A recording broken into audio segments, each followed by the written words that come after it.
Magandang araw po sa inyong lahat. Ako po ay si Kate Aliana Sibayas at sa video na ito ay tungkol kay Nek Joaquin.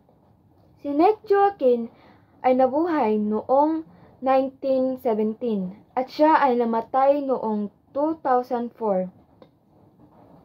Si Nek Joaquin ay nakilala sa kwento niyang The Woman Who Had Two Novels at sa iba pang mga kwento niya.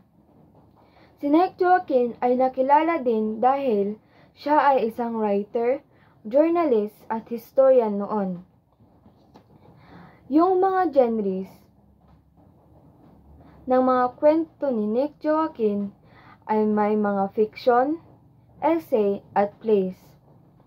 Si Nek Joaquin naman ay nanalo noong 1957 sa Nationwide Essay Championship at siya'y pinangalan ng National Artist noong 1957 din.